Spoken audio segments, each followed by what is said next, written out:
en Inglaterra, en un periodo bastante convulso, la guerra civil, el periodo de Lord Protector con Oliver Cromwell, y posteriormente también va a tocarle vivir a él, para sobrevivir todas estas cosas, y posteriormente también la Revolución Gloriosa. Así que vamos a hablar también del siglo y del personaje. Interesante. Y también en la tarde, la próxima semana, es el turno del Imperio Austrohúngaro. Y aquí pongo precisamente el momento de esta incorporación ya de Austria a Hungría, la doble corona, con la figura de Francisco José y Sisi, que probablemente, bueno, son el marco del siglo XX completo. Francisco José va a asumir, o sea, del siglo XIX, digamos, todo el siglo XIX hasta comienzo del siglo XX, hasta el fin del imperio, que es la Primera Guerra Mundial. Francisco José asume en 1848 y precisamente va a morir durante la guerra, por lo tanto el imperio no cae, él no va a ver caer el imperio. Menos mal, porque él era parte de ese imperio. Pero la historia de Austria anterior y posteriormente la incorporación también de Hungría, un capítulo bien importante del siglo y era parte de la estabilidad de Europa, y una de las consecuencias de la disolución de ese imperio van a ser varios, digamos, conflictos, o va a alimentar varios conflictos posteriores en el mundo europeo. Así que interesante también con la Bárbara. Bueno, vámonos ahora a nuestro viaje.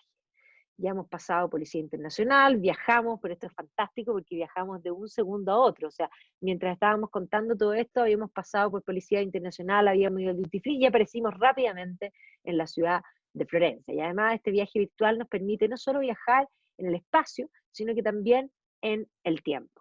Una ciudad magnífica, con la postal más impresionante de todas probablemente. O sea, cuando uno sube a la Piazza Miguel Ángelo, y ve esta vista, no queda más que primero suspirar, porque es una ciudad fabulosa. Yo recuerdo la primera vez, siendo adolescente, que tuve el privilegio de viajar a Europa con mi madre, íbamos a unas reuniones a Roma, y ella decidió llevarme a Florencia. Nos fuimos el fin de semana a Florencia, estuvimos, me acuerdo, un sábado en la tarde y un domingo, tratamos de ir a los museos, pero estaba tutto chiuso dopo mezzogiorno in Firenze.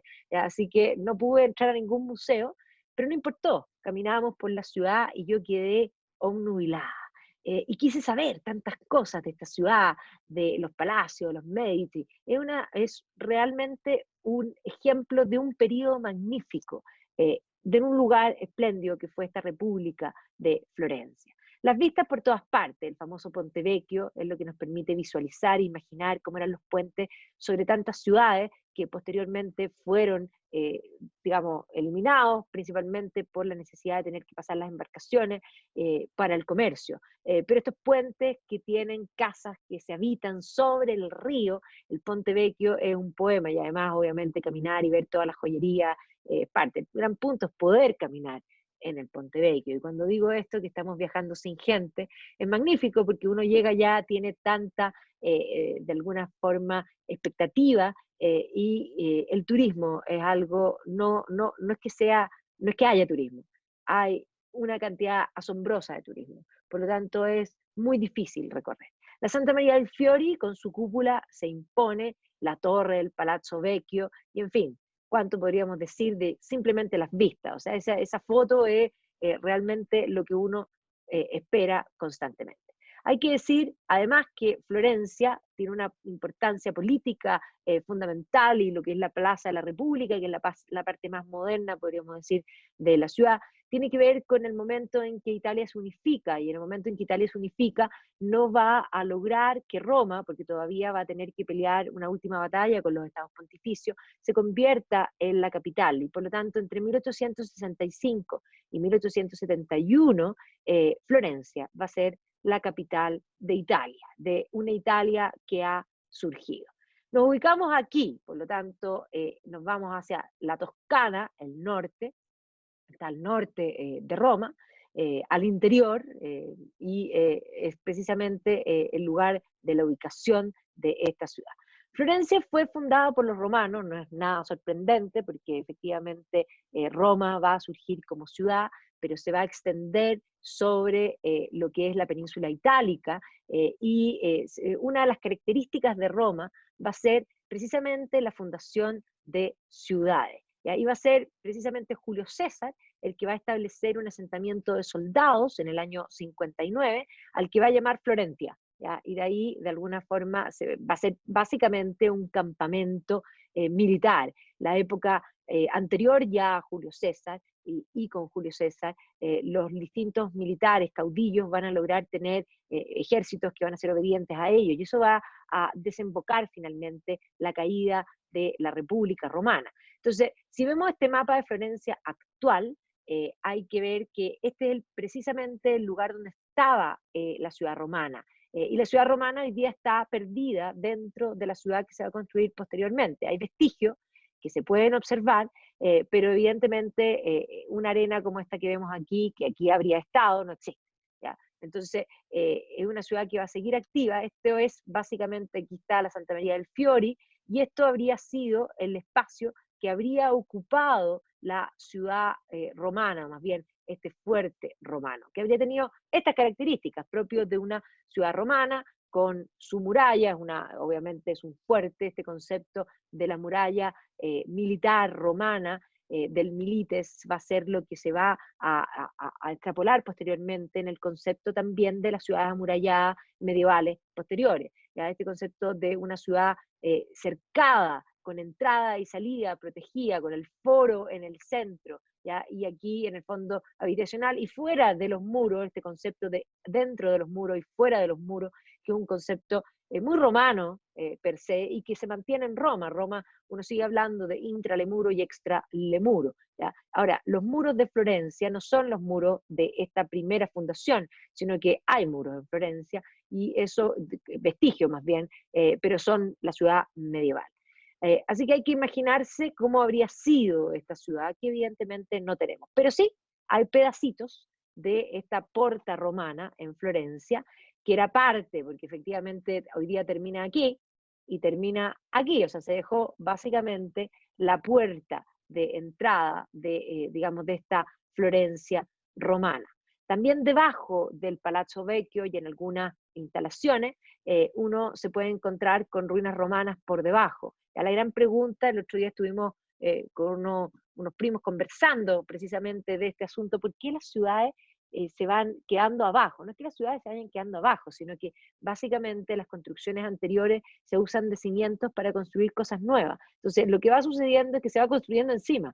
Entonces, evidentemente que para encontrar los vestigios de la ciudad anterior hay que abrir esos cimientos de las instalaciones modernas para poder encontrar estos vestigios del edificio que ya no está, o el edificio que fue de alguna manera transformado, porque así como nosotros tenemos una vida y nos vamos cambiando en el tiempo, las ciudades tienen una vida bastante más larga que nosotros y van cambiando en el tiempo también según los usos y costumbres de ese tiempo. Pero efectivamente debajo de Florencia se han encontrado vestigios como estos, que lo que muestra es que bajo una edificación o un lugar había una construcción, y esa construcción deja en evidencia ya no el edificio, sino que simplemente el suelo. Y dentro del suelo uno se puede encontrar con mosaicos romanos. Mosaicos romanos hay en los lugares más insólitos. De hecho, cuando uno entiende que Roma se extendió incluso hasta Britania, que cuando hablamos de Britania, Inglaterra, era el lugar más lejano del imperio, y no solo más lejano, más distinto en clima, húmedo. Bueno, pero cuando uno recorre, por ejemplo, los Cotswolds, de pronto uno está recorriendo en auto y aparece Villa Romana. Y de la Villa Romana prácticamente no hay nada, excepto a nivel de suelo y algunas cosas, pero los mosaicos son increíbles. Y ahí uno se da cuenta que lo que los romanos llevaban hasta un lugar tan lejano como Britania era un cierto modo que ellos entendían del habitar. Y ese modo se replica en distintos lugares. Y incluso en Florencia, que es una ciudad bastante homogénea en su arquitectura, precisamente por el periodo de mayor auge de la ciudad, que es lo que destaca sobre el resto de las construcciones, nos encontramos también con estos vestigios romanos. Pero, por ejemplo, miren aquí, este edificio, que evidentemente conversa con la Florencia actual, tiene una forma muy propia de las construcciones romanas. Y no solo eso, si nosotros vemos aquí, vemos el arco de punto. Y este arco de punto nos permite comprender que esto fue utilizado. Había un edificio anterior que fue utilizado para construir algo nuevo y cambiarle la forma. Pero probablemente esto es parte de un teatro. ¿ya? Un teatro romano que tiene el arco de punto y la parte circular, que permite comprender que eso es lo que vemos aquí, ¿ya? Bueno, la parte de la Piazza de la República, que hoy día es una cosa moderna, digamos, del siglo XIX, que muestra estas construcciones que además tienen una construcción política que tiene que mostrar la unificación italiana y por lo tanto con gran grandeza, pero evidentemente que además uno pasa este arco y se encuentra con esto que es literalmente algo moderno, pero al lado de eso está, de hecho, el teatro romano, por ejemplo, en Físole, que está, digamos, un poco cerca de Florencia, y que muestra estos vestigios, pero evidentemente que lo romano queda mezclado con lo moderno. Entonces, en la plaza, al lado de la Plaza de la República, hay vestigios romanos, y cuando se construyó esto, probablemente no se tenía tampoco el criterio de preservación que se mantiene, por ejemplo, hoy día. ¿Ya?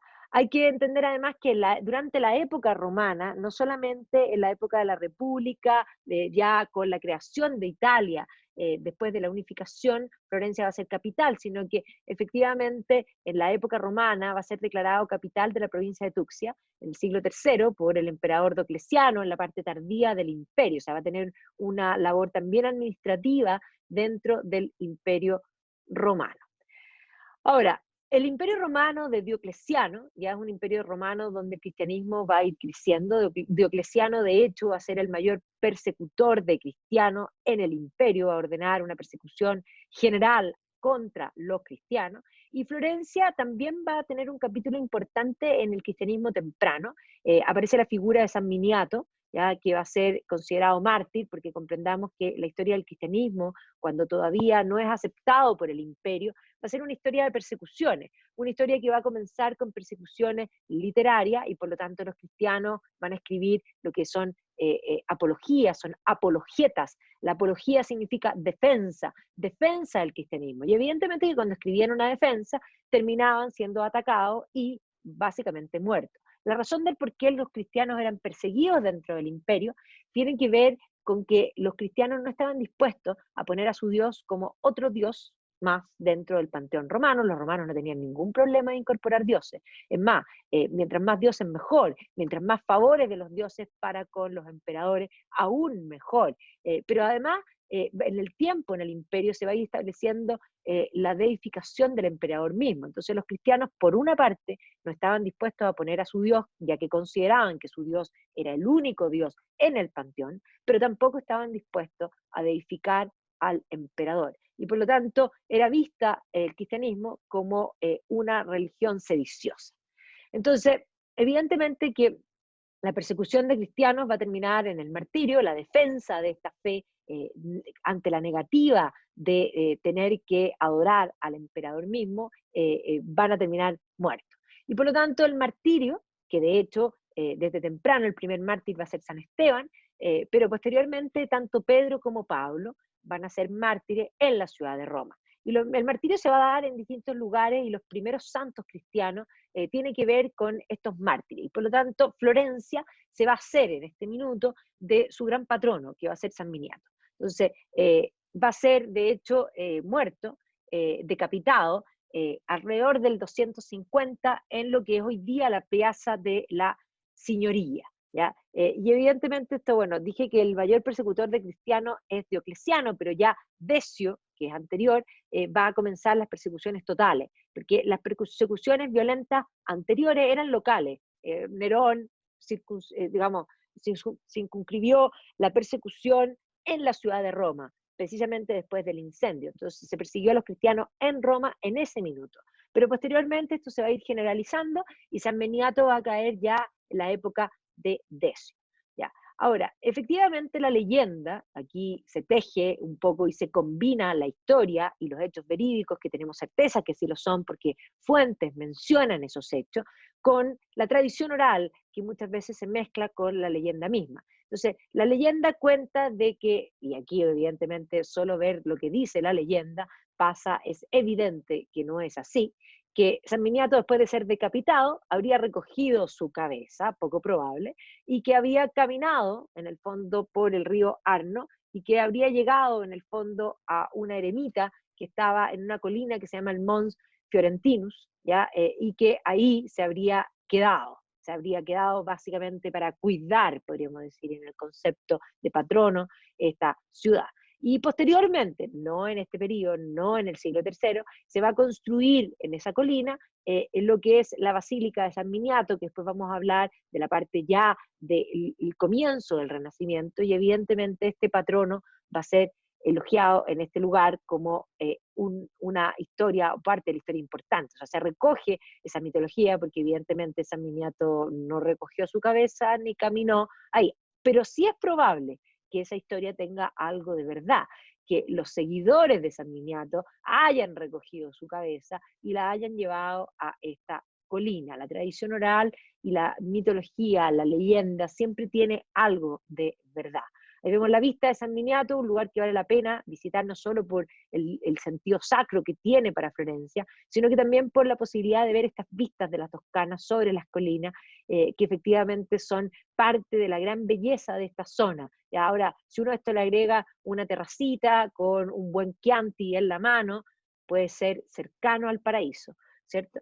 Bueno, hay que comprender que Roma va a terminar cayendo, van a caer en el fondo el grupo germano sobre el imperio, un imperio que ya estaba dividido, y por lo tanto cuando en el 476 cae el imperio romano, lo que cae es el imperio romano de Occidente. El imperio romano de Oriente va a seguir existiendo por 1000 años. Y efectivamente vamos a ver que van a haber grupos, precisamente ostrogodos, que van a penetrar sobre lo que es la península itálica. Pero no solamente los ostrogodos, sino que la influencia del imperio bizantino también va a entrar en pugna contra los ostrogodos, y va a haber conflictos de áreas de influencia entre los ostrogodos y los bizantinos. Y ahí de hecho los bizantinos se van a instalar precisamente en esta zona. O sea, cuando uno quiere ver realmente arquitectura bizantina, sí, por supuesto, uno puede ir a Constantinopla, a lo que posteriormente se denomina Bizancio. Pero claro, uno va a ver, aparte de Hagia Sofía, que es una maravilla e impresionante, donde se va a encontrar con parte de esos mosaicos, porque posteriormente Santa Sofía va a ser convertida en mezquita, por lo tanto se van a tapar, luego va a volver a liberarse, se van a sacar algunos mosaicos que se van a recuperar, y hoy día nuevamente es mezquita. O sea, por lo tanto, uno encuentra vestigios, sí, por supuesto, en Constantinopla, pero los mejores ejemplos del arte bizantino se encuentran en Italia, ¿ya? Por esta influencia bizantina posterior a la caída del Imperio Romano de Occidente. Ravenna es un ejemplo, que es una de las ciudades que hay que visitar sí o sí antes de morir, de todas maneras, es una joya. Yo tuve el privilegio de haber sido alumna de Héctor Herrera Caja y dedicaba clases completas a Ravenna, y tengo que decir que haber entrado a San Vitale en el último viaje que fuimos con un grupo me hizo llorar, me hizo acordarme de él, y efectivamente dimensionar el nivel de patrimonio bizantino que hay en Ravenna. Y no solo en Ravenna, en Sicilia, en Monreale, que está en Palermo básicamente, también hay unos ejemplos impresionantes. Entonces, cuando cae el imperio, podríamos decir, Roma desde Constantinopla va a penetrar sobre la península itálica y va a tener influencia, y van a chocar precisamente con estos ostrogodos, ¿ya? Entonces, de hecho, vamos a ver que la influencia bizantina va a estar en estos sectores, pero también en las islas, y por eso, en el fondo, y se van a instalar finalmente entre los ostrogodos, y se va a establecer lo que va a ser, en el fondo, este reino, podríamos decir, lombardo, que tiene esta capital, que va a ser, en el fondo, Pavía. Este es el momento en que además se van a ir formando los estados, y aquí tenemos el reino franco, ya el imperio carolingio, que va a emerger desde el reino franco, ya, desde la dinastía primero de los merovingios y posteriormente los carolingios. Carlomagno va a ser la figura del concepto de la unión de la cristiandad. Y dice, ¿y qué tiene que ver Carlomagno con lo que estamos hablando? Bueno, es más, Carlomagno va a conquistar el mundo de los lombardos y va a terminar conquistando Florencia. Así que en el 774 tenemos que imaginar a Florencia parte de este imperio carolingio, y que de hecho se va a formar el ducado de la Toscana, no con Florencia capital, sino que la ciudad de Luca, que también era una ciudad romana importante, donde el vestigio de precisamente la arena en Luca es evidente porque es una plaza redonda, que hoy día son edificios modernos, pero ahí estaba la arena, ya, que se convierte en el fondo en edificación, por lo tanto una ciudad romana más importante que se va a convertir en la capital del ducado de Toscana, establecido por el imperio carolingio. ¿Ya? Ahora, la población de Florencia va a seguir creciendo, ya el comercio va a ir prosperando, y de hecho ya en el 854, Florencia y Fisole, que está a las afueras, se van a unir como parte de un mismo condado. Estas son las ruinas de Fisole, que hay ruinas un poco más evidentes porque aquí no hubo construcción básicamente posterior. ¿Ya? Y de hecho vamos a ver que el margrave Hugo va a elegir a Florencia como su residencia, o sea, aunque la capital era Luca, el margrave en el fondo se va a instalar en Florencia ya alrededor del año 1000. Y eso va a hacer que ya en ese periodo, comienzo ya digamos, inicio de la, ya de la salida de la Edad Media Baja, podemos decir, Florencia va a adquirir una importancia política. ¿Ya? Y efectivamente va a ser en el siglo XI, ya donde ya Florencia va a iniciar un periodo artístico importante, este periodo que todavía es románico, y se va a iniciar la construcción, evidentemente, en el marco de la cristiandad. El santo cristiano, que era el patrón de Florencia, San Miniato, va a ser el primer objetivo. Así que, efectivamente, se va a empezar a construir la Basílica de San Miniato, que hoy día, evidentemente, no tiene las características iniciales del románico, porque se va a ir construyendo en el tiempo y se va a ir ayornando hacia los estilos posteriores. Hoy día nos encontramos con una basílica que responde mucho más al 400 y al 500, que son parte del Renacimiento italiano. Pero San Miniato vale la pena no solamente por la vista y por las posibilidades de encontrar una terraza para tomarse el Chianti, como les dije, sino que vale la pena por el nivel de, digamos, de patrimonio artístico. ¿Ya?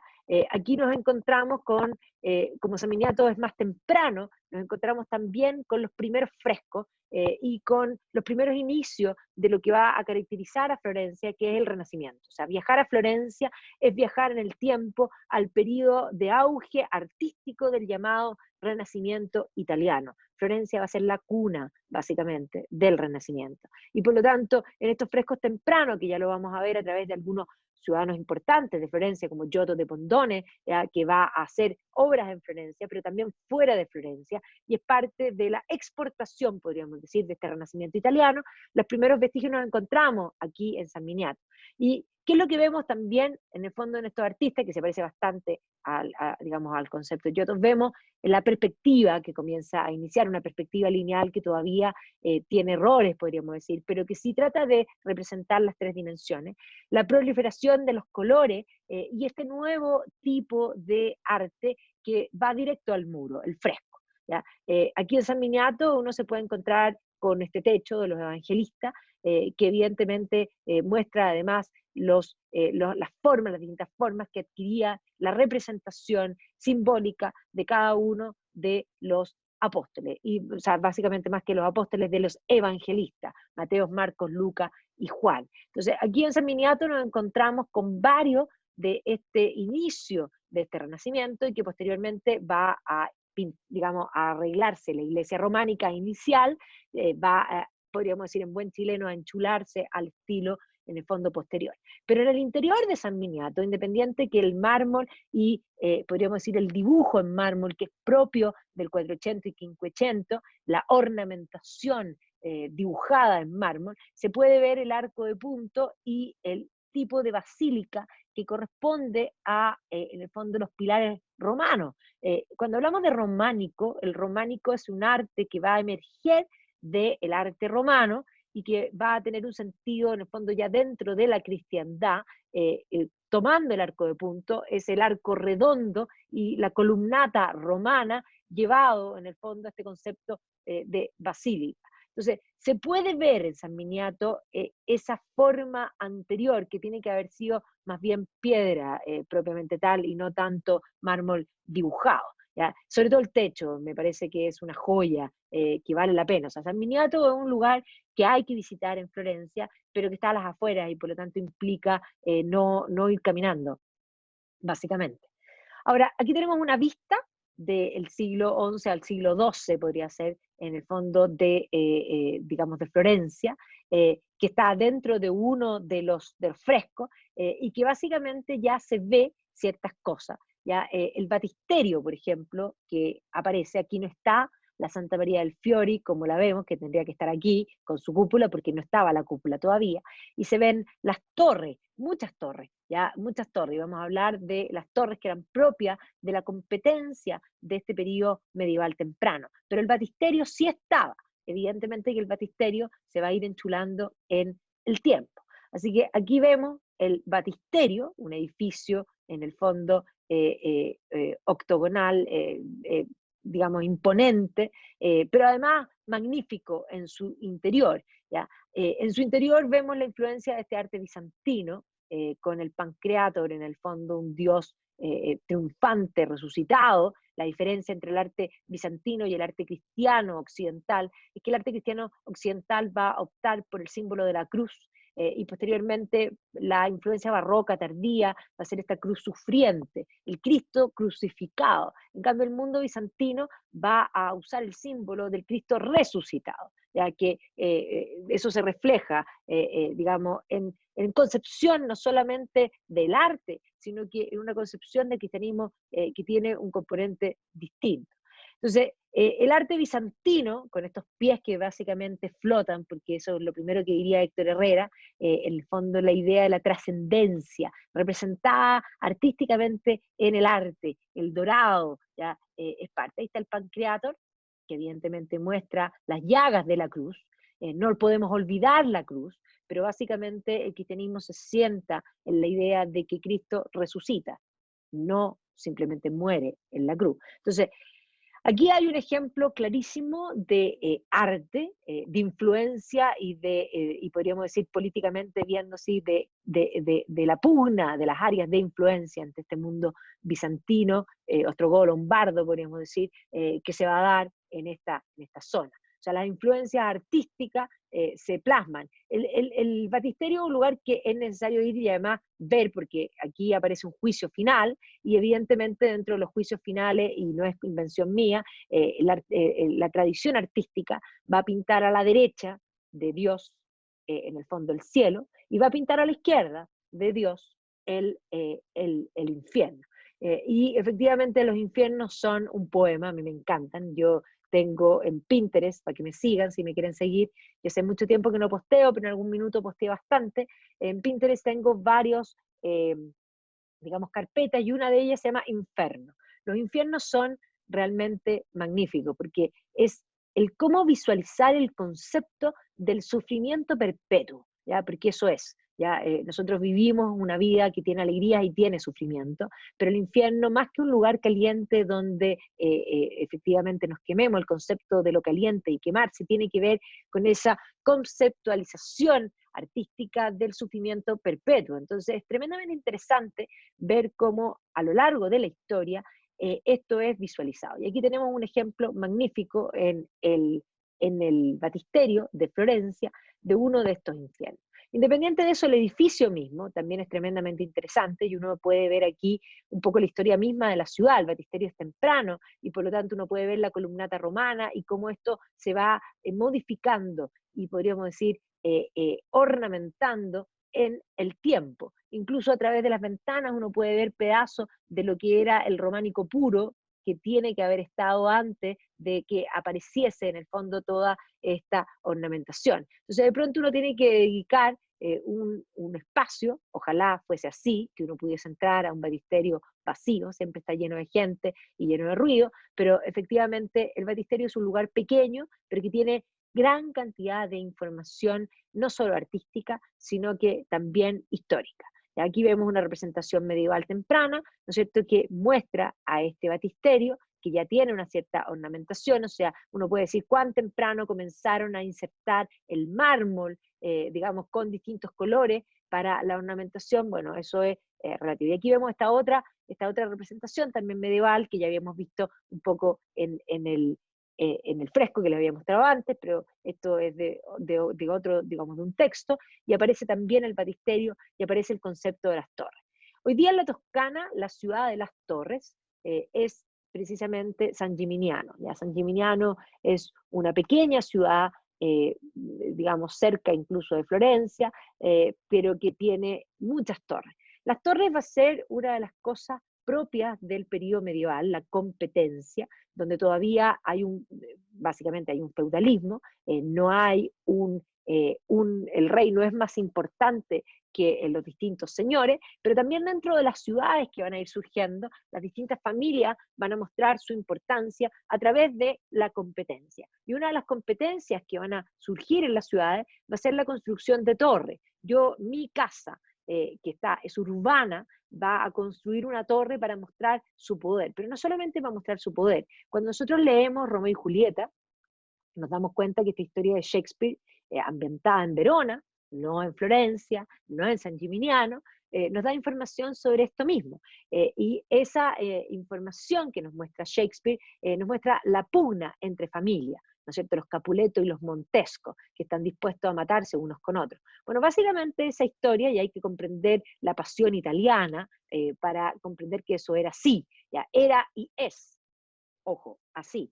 Y efectivamente cada familia construía su torre no solo para mostrar el poder económico y ganar la competencia, podríamos decir, visual dentro de la ciudad ante la otra familia, sino que también para poder tener la posibilidad de encerrarse en la torre y protegerse frente a los ataques. Ya, la ciudad de Florencia tampoco va a estar ajena a estas pugnas entre las familias que tienen nombre y apellido y que van a tener muertos específicamente. Así que Florencia también va a ser parte de estas torres. No tiene hoy día a la vista, porque posteriormente va a ir cambiando su forma, las torres como San Gimignano, que San Gimignano debe haber tenido muchas más torres de las que hoy tiene, pero efectivamente se ve como la ciudad de las torres. Una de las ciudades de San Gimignano es usada muchas veces en el cine. De hecho, Franco Sefirelli lo va a usar para hacer su película Hermano Sol, Hermano Luna, que es la vida de San Francisco de Asís, y por lo tanto se supone que es Assisi, pero en verdad es San Gimignano. Pero ojo, en Florencia también nos encontramos con torres, algunas han sobrevivido. Entonces aquí vemos este edificio moderno, aquí al lado, y vemos esta torre que emerge y que hoy día tiene un fin que no sabemos si precisamente era ese el tope o era más grande. No solo esa, sino que aquí, en estos edificios que vemos aquí, que son obviamente modernos, vemos cómo estas dos torres emergen y que evidentemente es parte de eso que podría haberse parecido en algún minuto a San Gimignano. Y de hecho el Orsa Michele también, el Orsa Michele, que es uno de los lugares fundamentales de la calle, de la parte de este museo al aire libre de Florencia, que ya vamos a hablar de él propiamente tal como museo, como parte, digamos, escultórica y, digamos, patrimonio artístico, pero también es parte de este concepto de las torres medievales que se van a ir enchulando, podríamos decir, en el tiempo. Y aquí vemos esta ilustración que muestra también este concepto, y bueno, yo soy importante, pero este es más importante, este es más importante, este es menos importante, pero este es el más importante. Entonces, la competencia urbana va a hacer que en las ciudades italianas la competencia permite la formación de estas torres, y Florencia también era parte de eso. En algunos lugares, como en el patio del Bargello, uno se puede encontrar con este interior que podía ser preciso y perfecto para grabar una película medieval, ¿ya? O sea, dentro hay spots en Florencia que nos permiten viajar el tiempo y viajar a este periodo medieval, donde efectivamente la piedra era lo que se imponía, donde inicialmente el arco era redondo y posteriormente el arco va a ser ojival, ¿ya? Eso es lo que va a cambiar en el tiempo, principalmente entre el siglo XII y el siglo XIII. Entonces, vemos aquí este detalle, aquí en esta calle, que además termina en diamante, esta casa que evidentemente era una torre, o aquí, efectivamente, otra torre que emerge sobre el edificio. Entonces, hay varios vestigios de esta Florencia llena de torres, que la podemos imaginar, si hacemos la idea mental de eliminar las cosas posteriores, nos podemos imaginar, solo con ver este retazo, una Florencia completamente medieval. ¿Ya? Ahora, esta ciudad de las torres, bueno, ha sido también escrito, hay varios libros en busca de la ciudad medieval, que está, hay vestigios. O sea, esta sociedad, la propia torre del Palazzo Vecchio es parte de eso mismo. Aquí está la torre del Palazzo Vecchio, que emerge como la torre más importante, ¿ya? Pero es parte de ese mundo medieval de competencia en la construcción hacia el cielo. Ya también tiene que ver con la mentalidad medieval que considera que Dios es lo primero, el hombre es lo segundo y el mundo lo tercero. Por lo tanto, quien llegue más arriba llega más cerca del cielo, básicamente. ¿Ya? Una figura fundamental para entender el cambio de Florencia va a ser hacia lo que vamos a denominar el Renacimiento. En Florencia es una ciudad ícono para el Renacimiento, es Giotto de Bondone. ¿Ya? Giotto es parte del cambio trascendental en el arte, de este llamado renacimiento que se va a dar principalmente en el arte. El renacimiento no es un renacer como tal, es más, toda sociedad piensa ser una generación a veces especial, los renacentistas del periodo, el propio Boccaccio se siente viviendo un periodo especial, pero renacer es algo imposible. El hombre nace, crece, muere y no se renace. Y ahí es el gran drama humano. El renacimiento es un término historiográfico que se va a inventar básicamente en el siglo XVIII. Jules Michelet va a ser básicamente el primero en hablar de renacimiento. A su historia de Francia le va a poner a un tomo el término la Renaissance, y de ahí en adelante el término se va a mantener desde el francés y se va a traducir solo en italiano, Rinascimento, y en español, que es Renacimiento, pero el término se usa en inglés como Renaissance, en alemán como Renaissance, se usa el término en francés. O sea, es una invención historiográfica que se supone que tiene una serie de características, que es el encuentro, o más bien el antropocentrismo, el descubrimiento del hombre y el mundo. Pero básicamente hay que comprender que en este periodo, en el siglo XV y XVI, no se descubre ni el hombre ni el mundo. ¿Ya? Es más, se cita a Colón como el descubrimiento del mundo, pero Colón no llegó primero, no supo dónde llegó, ¿ya? Y además se murió jurando que había llegado a la India, por lo tanto, de descubrir no hay tal. ¿Ya? Y el antropocentrismo va a ser algo que va a ser un proceso que se va a terminar de culminar ya en el siglo principalmente XVII, o sea, después del racionalismo. Si bien no hay un cambio de mentalidad en esos aspectos, porque además la historiografía de Michelet habla de la reconciliación de la raza humana en este periodo, y comprendamos que es el periodo post-reforma, la reforma, las guerras de religión, así que es probablemente el periodo de mayor intolerancia, y no hay una reconciliación de la raza humana, sino que todo lo contrario, va a ser un periodo de gran cantidad de sangre derramada a causa de la intolerancia, básicamente. ¿Ya? Por otra parte, se va a hablar de la característica del descubrir la antigüedad, y comprendamos que la antigüedad nunca se olvidó. Todos los textos latinos y todos los textos griegos llegaron a este periodo escritos por los monjes medievales. Por lo tanto, la idea del Renacimiento como un cambio, como un quiebre, en la historia no existen quiebres, para mostrar la luz que se contrasta contra la oscuridad medieval, es una invención historiográfica e ideológica, hay que decirlo. Pero lo que sí hay es un cambio en el arte. Y en ese sentido podríamos decir que en Italia, este mundo de la inmensa competencia, que no es un Estado-nación, donde distintas ciudades-estado, y Florencia va a ser uno de los capítulos esenciales, compiten entre ellas, va a permitir, digamos, este auge artístico. Y Giotto de Bondone es parte del comienzo de este cambio. ¿Ya? Giotto va a cambiar el arte, un arte cristiano occidental que todavía era muy pegado al arte bizantino y que se había tratado de separar del arte bizantino precisamente por el color de la piel. Si vemos aquí las vírgenes, los retablos, los íconos, la iconografía en retablo occidental, se parece mucho a la bizantina en el sentido de las figuras sobre el dorado y ¿en qué se diferencia? Principalmente en los rostros, que son más finos, y las caras que son más blancas. ¿Ya? Básicamente eso va a ser la primera separación. Y Giotto va a iniciar con una gran influencia, sin lugar a duda, del arte bizantino. Aquí vemos un Giotto, un crucifijo del Giotto de Santa María Novella, donde además el color de Cristo tampoco es el color más blanco, pero hay una influencia bizantina importante. Pero Giotto se va a ir separando de este tipo de arte y va a generar un arte nuevo. Y precisamente en la iglesia de Santa Croce, aquí está uno de los lugares que hay que visitar, vemos propio del arte de Florencia, de este tipo de arte y de la competencia, porque no es solo y exclusivo de Florencia, si uno se encuentra en Siena, también se va a encontrar con que esto se copia, las buenas ideas se copian, la competencia implica copiar. Tú tienes una torre, yo quiero una más grande. ¿Ya? Básicamente eso es parte de la competencia. Pero aquí en Santa Croce está fuera Dante, y comprendamos que aquí son dos figuras, Giotto, Dante, son contemporáneos, y precisamente esto va a ser un periodo de cambio literario por una parte y artístico también. Entonces aquí vemos en Santa Croce los detalles un poco y el interior de Santa Croce, este cambio en el arte que ya habíamos visto en cierta manera en San Miniato, ¿no es cierto?, que se da este tipo de arte. ¿Ya? Obviamente que aquí hay parte de los frescos que se han ido perdiendo, pero vemos este interior y aquí nos encontramos en el fondo con estos interiores de este cambio en el arte tan trascendental que trae la perspectiva por una parte lineal, la proliferación de los colores y un alejamiento de la influencia bizantina y la creación, podríamos decir, de un arte propio.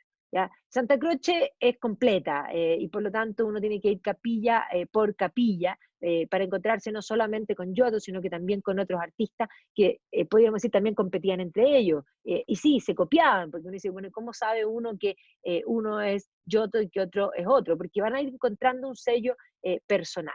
¿Ya? Pero nos vamos encontrando aquí con las distintas capillas que nos muestran, bueno, aquí estoy mostrando principalmente lo que es Giotto, ¿ya?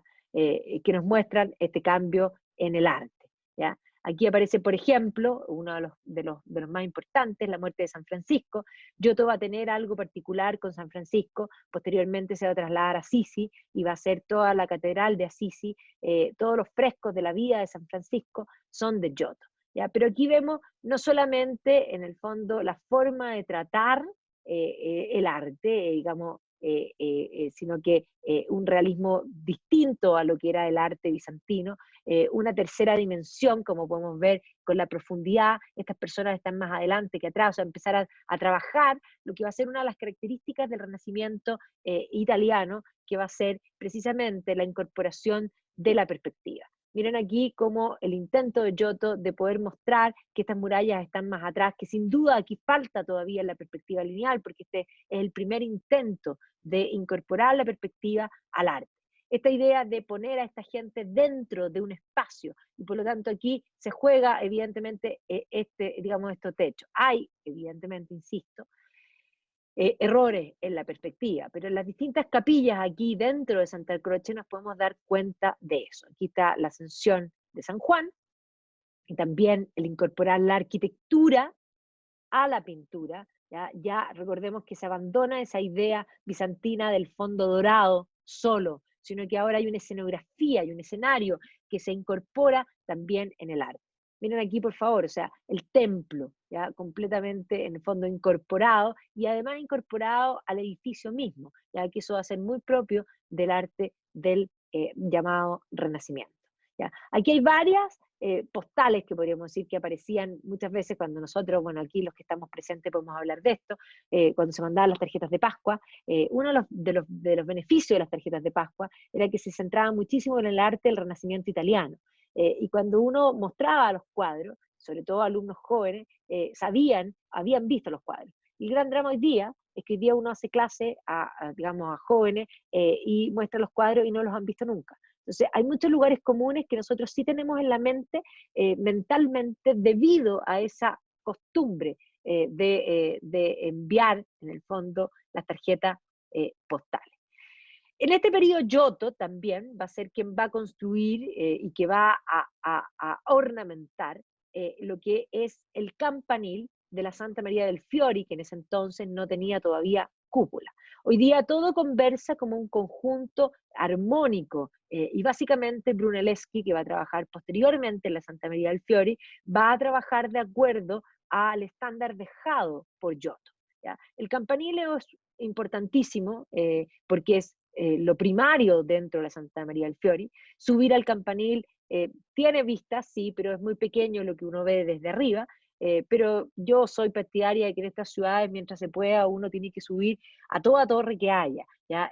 Siempre, y por último, hacer, para poder dimensionar lo que era el mundo medieval, que era a pie, y el pobre hombre que tenía que subir a tocar las campanas todos los días, cuánto ejercicio hacía, por último, para dimensionar eso, ¿ya? O sea, vale la pena, y siempre es entretenido, y uno llega transpirado como caballo bandido, ¿no es cierto?, arriba, y uno se permite dimensionar, pero además permite también poder ver esta ornamentación que de abajo no se ve en detalle, o sea, ver cómo de alguna manera cada ventana tiene en el fondo una labor, y aquí uno se tiene que imaginar lo que es. Giotto, claro, va a proyectar esto, pero aquí van a trabajar múltiples personajes, orfebres, artistas, que van en el fondo artesanos, que van a hacer todos estos sobrerelieves para el beneficio, podríamos decir, de la ciudad. Ahí está el campanil, que precisamente cuando uno lo ve de lejos se ve lindo, sí, por supuesto, pero cuando uno ve los detalles se ve aún mejor. Este es el interior, pero además uno se puede imaginar la torre medieval, porque esto era una torre medieval que posteriormente fue enchulado, por lo tanto, solo cuando uno sube al campanil es capaz de dimensionar lo que era la visión de la piedra sin la ornamentación del mármol de colores. Y aquí vemos detalles, o sea, cosas que uno no puede ver desde abajo, pero cada uno de estos detalles implica, imagínense aquí los mosaicos, el sobrerelieve, los detalles, los dibujos del mármol, porque esto está hecho con pedazos de mármol de distintos colores y incrustaciones.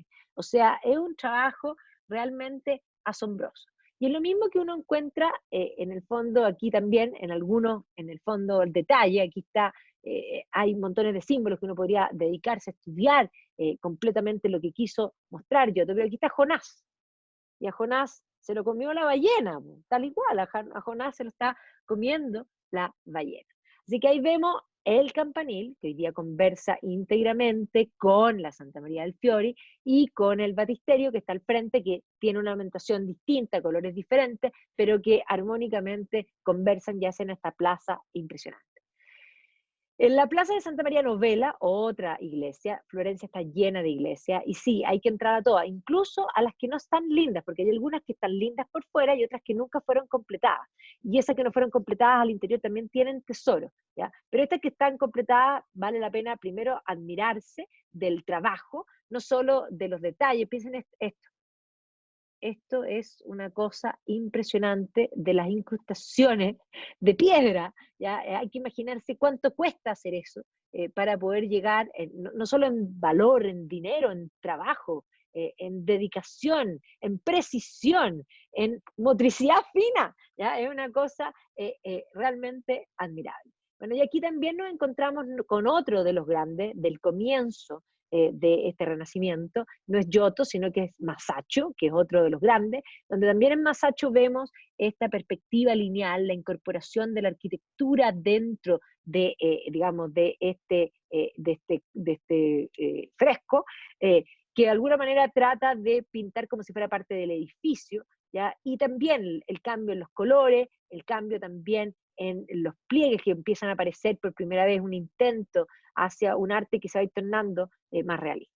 Así que aquí dentro, una ornamentación bastante más sencilla por dentro, está este Masaccio, que uno tiene que, ni siquiera tiene que saber qué es lo que va a ver, uno puede entrar y la mayoría dice qué es lo que es, y uno se sorprende por encontrarse con grandes artistas en una iglesia que por dentro uno la mira y dice, ah, aquí a nadie, ¿ya? Incluso, por ejemplo, para sorprenderlos más todavía, esta es la iglesia de Santa María del Carmine, que realmente por fuera es a nadie. O sea, vamos caminando por aquí y al frente aquí hay un café y las posibilidades de ir a sentarse al café y no entrar a la iglesia son totales y abundantes. Pero ahora yo los voy a invitar a que esta iglesia, que parece no ser valiosa, no parece un tesoro, interiormente sí lo es. ¿Ya? Entonces, Florencia, una cosa es entrar a los museos, que ya vamos a entrar, que donde hay grandes maravillas, y otra cosa es no entrar a ninguno, y simplemente entrar a las iglesias, que además por dentro van cambiando en el tiempo, porque aquí vemos la capilla, podríamos decir, de la época del comienzo del Renacimiento, que posteriormente va a ser enchulada, cambiada por un barroco, y que el techo es un techo barroco. Aquí como los distintos tiempos dentro de una misma estructura conversan, ¿ya? Entonces eso mismo pasa en varias capillas, lo mismo pasa aquí. Esta capilla, aquí vemos un arte de tradición bizantina, con frescos en el fondo que son de este periodo del 480 y con un techo y una ventana aquí que evidentemente son del siglo XVII y digamos 18. Masaccio, aquí vemos aquí también el triunfo del dinero, esto ya es uno de los, la idea también, la misma idea de Giotto, la arquitectura, las tres dimensiones, los colores, este azul intenso, que además es un azul que no se vuelve a recuperar en la historia del arte hasta harto tiempo posterior. Digamos, los colores se hacían con cosas en el fondo minerales o en el fondo con cosas naturales. Y ese azul intenso propio de Giotto, sobre todo en un Giotto más tardío, Masaccio, un azul deseado y buscado, sobre todo por la época romántica. Los románticos van a poner sus ojos sobre este periodo y van a tratar de emular varias de esas cosas. Entonces aquí vemos también, no solamente aquí vemos el cambio en el arte, sino que empezamos a ver cómo Florencia, la riqueza de Florencia, esto vestimenta, y podemos ver esta ciudad, cómo se veía, y aquí vemos la perspectiva, realmente vamos al interior de la ciudad. Y este es uno de los masachos más famosos, ¿ya? Este es el fresco de la expulsión del paraíso, y este era antes de limpiarlo y con las hojitas de parra que se le había puesto para no ser indecente. Hoy día están piluchines nuevamente y están obviamente, digamos, limpios otra vez. Ahí estamos con la Santa María Novela, ahí está hasta la Pauli, ¿no es cierto?, está presente, y aquí vemos los detalles, ¿no es cierto?, de cómo este mármol es trabajado, sorpréndase de la motricidad fina, en todos los sentidos. Piensen lo que es hacer estas flores, pero ahora piensen lo que es hacer estos ojos, ¿ya? O sea, cuando uno le pone horas hombre y trabajo a algo que observa, deja de observar y comienza a admirar. Y cuando uno admira, se sorprende y la sorpresa hace nacer la curiosidad. Bueno, Florencia es también la ciudad de Dante. Dante Alighieri aquí está en su ciudad, representado, ¿no es cierto?, en su ciudad, representado con su obra, en el fondo, los círculos, tanto, digamos, del infierno y el paraíso, y aquí está la Santa María del Fiori, mostrando que es un hijo de Florencia. Pero hay que recordar que Florencia va a ser tremendamente ingrata con él.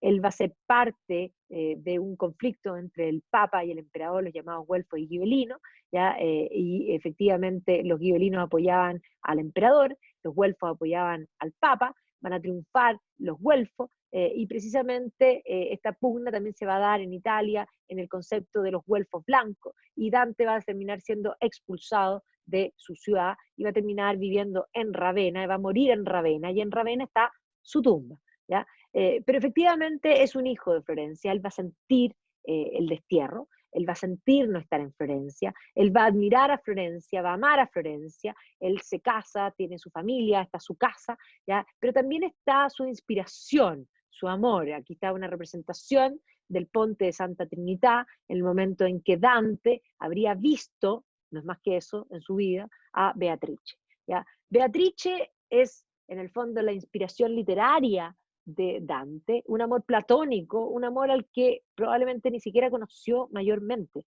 ¿ya? Pero tanto Dante como Beatrice tienen vestigios en la ciudad de Florencia. Y Beatriz sí se va a convertir en la guía digamos, de Dante en el paraíso. O sea, ella va a morir tempranamente. Dante estaba casado, tenía su familia, tenía sus hijos, pero Beatrice va a ser una gran admiración y la va a convertir en la guía del paraíso. Así que aquí vemos la iglesia digamos, donde está, hoy día hay un museo de la casa de Dante, aquí está la iglesia en el fondo de la familia, ahí está el museo, está el busto de Dante invitando, y evidentemente aquí como que viajamos en el tiempo porque nos vamos precisamente al periodo de Dante. Estamos en el siglo XIV, en el fondo siglo XIII, siglo XIII, XIV. Aquí está también en el Palazzo Vecchio la máscara funeraria de Dante. Efectivamente, los cuadros que pinta Botticelli posteriormente tienen que ver con esta máscara funeraria y con este semblante. La mayoría de las representaciones se van a basar en esta máscara funeraria.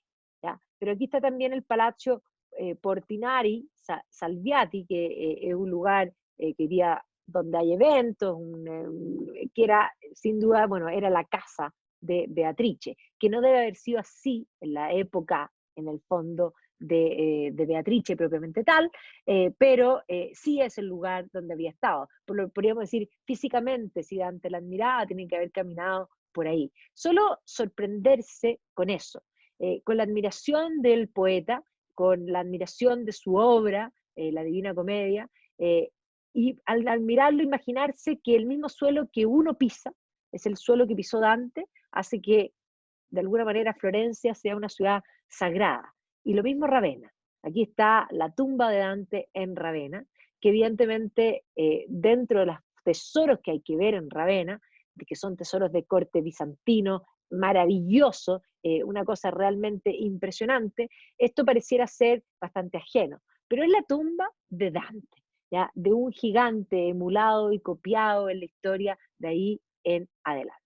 Aquí vemos una representación de la Florencia, ya con Santa María del Fiori, con un muro, como pueden ver aquí, ¿no es cierto? Parte de la puerta, algunas cosas quedan de ese muro, y las iglesias y el campanil, que es totalmente reconocible. Aquí vemos otras representaciones de cuadros que muestran entradas de tropas, por lo tanto también hablan de un concepto propio de este periodo, que es la lucha armada entre las ciudades. Y aquí podemos ver algo más interesante, porque aquí vemos a Santa María del Fiori, aquí está el campanil, que ya está hecho y terminado por el Giotto, y aquí vemos una Santa María del Fiori que está empezando a conversar y que ya tiene cúpula, pero que no tiene aún su fachada completa. Por lo tanto, esto se hace en el tiempo, pero además vemos algo más interesante todavía que simplemente eso.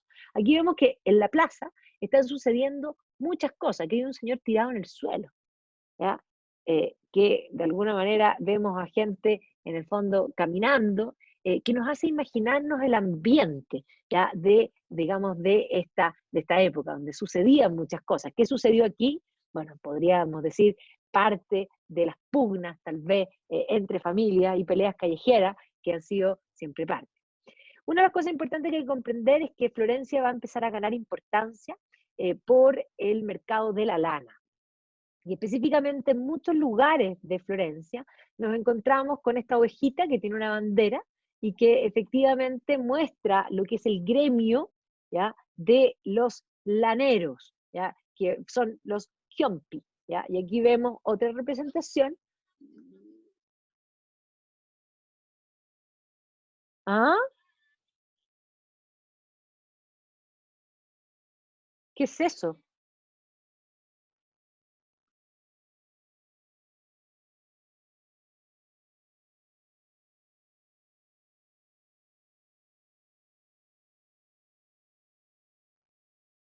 ¿Qué es lo que está sonando?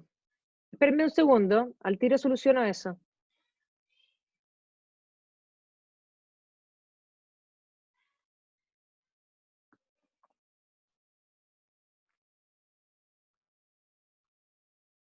Ah, perdón. Eso es...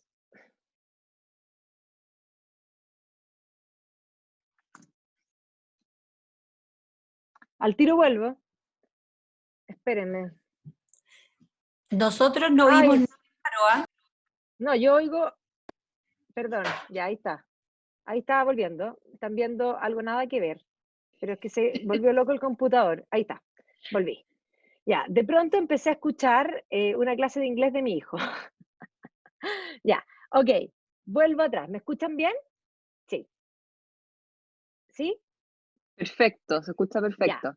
Perdón, pero yo empecé a Escucho escuchar bien. la clase de inglés de mi hijo y no escuchaba floppy, entonces dije, ¿qué está pasando? Y es el Teams que se ejecutó, no sé por qué razón. Ok. Estábamos hablando de los gremios de la lana, y aquí vemos específicamente cómo la lana, los Chiompi, van a empezar a cambiar el pelo de la ciudad. Entonces, no solamente representaciones de estas ovejitas con la bandera, sino que también de los telares, ¿ya? Y vemos que esto se va a dar, precisamente este es lo que se llama el Palacio de la Lana en la ciudad de Florencia, que tiene que ver con este comercio de la lana. Y aquí vemos el mercado, este mercado techado, que también es importante, independiente que en Italia llueve bastante menos que en Inglaterra, pero es importante que si uno va a vender la lana no se moje. Y por lo tanto, este mercado, que hoy día está lleno de restaurantes, ¿no es cierto? Y podríamos decir como mercado de como un poco de las pulgas, tiene que ver también con ese mercado. Era el lugar del mercado antes, es el lugar del mercado hoy día. Y vemos precisamente el lugar donde se vendía la lana, ¿ya? Entonces, hay que comprender que los Chiompi, los cardadores, van a entrar en una huelga, va a haber un intento de huelga, va a haber un movimiento importante en el siglo XIV que se van a levantar en el fondo, en este periodo, que van a ser varias convulsiones, podríamos decir, sociales. ¿Ya? Se va a introducir el fiorino de oro en la República de Florencia, el fiorín, ya que va a ser la primera moneda de oro que va a haber en Europa, ¿ya? Y que efectivamente muestra el poder económico, porque ¿qué importa que hayan introducido la moneda de oro? Importa porque la introducción de la moneda de oro lo que va a hacer es demostrar el poder económico que va adquiriendo por la lana la ciudad de Florencia. Entonces aquí vemos a los mercaderes, de alguna manera, el comercio es lo que va a comenzar a hacer a Florencia una ciudad importante. Y dentro del comercio, el hecho de que sea el florín de oro va a ser el intercambio de algo nuevo que va a aparecer en Florencia, que va a ser el comercio y la transacción de monedas. Efectivamente, en este periodo van a empezar a surgir lo que llamamos la banca, y la banca va a surgir por primera vez en Siena, el primer banco como tal, y banco se llamaba banco por esto mismo. Se ponían en la plaza, en un banco, y ponían y hacían cambio de monedas. Entonces, efectivamente, el hecho de que el florín de oro aparezca por primera vez en Florencia tiene que ver con esta historia de estos hombres que se ponían en el mercado, como el mercado permite que se pongan cualquiera a vender distintas cosas. Un banco vendía pescado, el otro banco vendía, no sé, vendía, ¿cómo se llama esto? Lana, el otro vendía manzana, el otro vendía distintas cosas y otros transaban efectivamente moneda. También Florencia, en este periodo inicial del comienzo de esta actividad comercial y financiera, podríamos decir que va a ser la característica posterior de la ciudad de Florencia, va a entrar en conflicto precisamente con la poderosa ciudad de Pisa, y que de hecho vamos a ver aquí que los conflictos entre las distintas ciudades van a ir cambiando, digamos, la preponderancia de los que van a ser posteriormente ciudades-estados propiamente tal dentro de Italia, ¿ya? Entonces, efectivamente vamos a ver que finalmente esto va a implicar el hecho que Pisa va a terminar siendo derrotada por Génova y finalmente va a terminar siendo subyugada a Florencia. O sea, Florencia va a terminar políticamente adquiriendo un lugar, digamos, preponderante dentro de Italia. Ahora, Florencia en este periodo va a estar en manos de la familia Albizzi, ya, que eran los grandes rivales de los Medici. Este es el símbolo y el escudo de los Albizzi, que aquí vemos esta casa que tiene el mismo escudo, y cuando uno empieza a ver los escudos, comienza a ver la importancia de la familia dentro de la ciudad. Y en eso estaba Florencia, creciendo, compitiendo. Las familias comenzaban a tener un bienestar cuando de pronto llega a Europa la peste negra.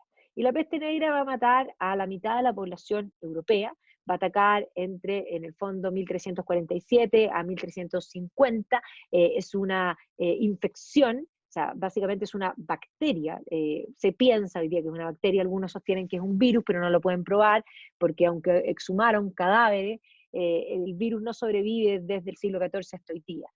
Así que la teoría más aceptada es que es una bacteria, que ataca los ganglios y que se inflaman y se producen estos cototos negros, altamente infecciosa y tremendamente mortal. Entonces, efectivamente, la muerte que va a matar a la mitad de la población, o sea, hoy día tenemos pánico con el coronavirus, que sí, contagia muchísimo, sin lugar a dudas, pero no mata, no tiene esta mortandad.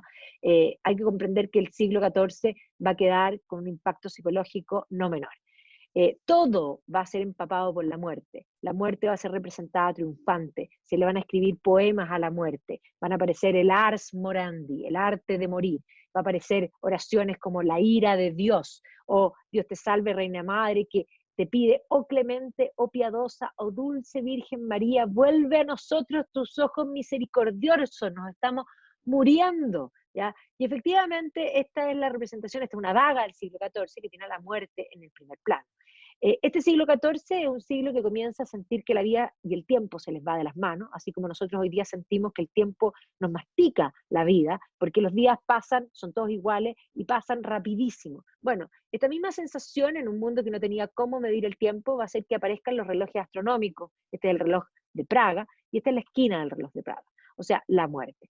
Ahora, esto va a tener consecuencias económicas. Básicamente la consecuencia económica va a ser posterior a la peste, un auge económico, porque los bienes que existían se van a repartir entre menos gente. No solo eso, muere la mitad de la población. Y por lo tanto, si antes, piensen ustedes en los artesanos que trabajaban para ornamentar el campanil, ganaban un salario de 10, ahora hay menos artesanos.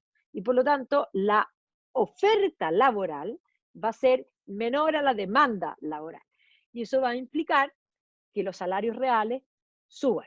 Y eso va a explicar que el siglo siguiente a la peste sea un siglo de lujo. Básicamente porque la gente va a tener plata disponible, pero no solo van a tener plata disponible, sino que ya no van a querer ahorrar. Y no van a querer ahorrar porque no saben si se van a morir mañana.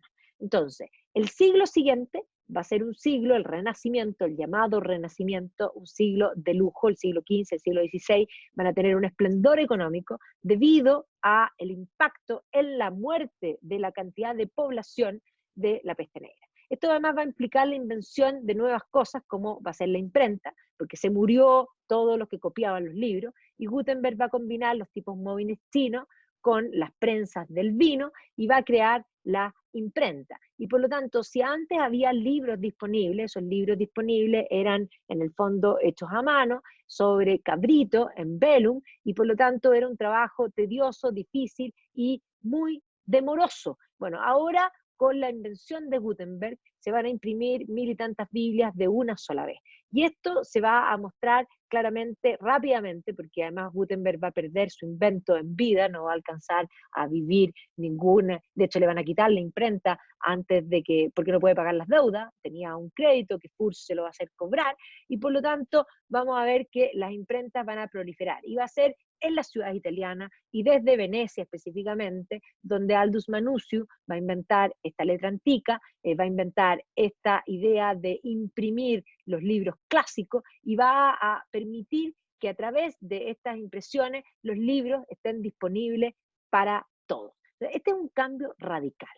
O sea, básicamente si vemos aquí las imprentas en Europa, hay una gran concentración precisamente en Italia. Y en el norte de Italia, precisamente porque las ciudades compiten entre ellas. Entonces no importa que Roma tenga y Venecia tenga impresores, que son los puntos más grandes, sino que ahora la competencia va a hacer que todos tengan. Alemania tampoco existe, por lo tanto también va a tener la competencia, y aquí es cuando uno contrasta esa idea de los estados centrales, que tienen poquita, es decir, casi nada, ¿ya? Entonces, los incunables, que son los libros publicados hasta 1500, la gran mayoría son publicados en Italia y en Alemania. Y básicamente el alemán va a ser un idioma importante, y eso es Lutero, y el italiano también va a ser otro idioma importante. Evidentemente, la gran mayoría de los libros son en latín, porque el idioma de la intelectualidad era el latín. Ese italiano se explica por el Renacimiento. Y por lo tanto se produce una revolución, sin duda, en las ideas. Esto era Italia.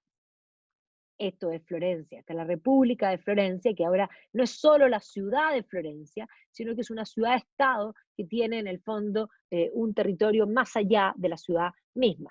Y evidentemente este es el periodo post, en el fondo, peste, auge económico, en que va a surgir esta dinastía que son los Medici. Y sin duda los Medici son los que van a forjar gran parte de lo que nosotros vemos en Florencia hoy día.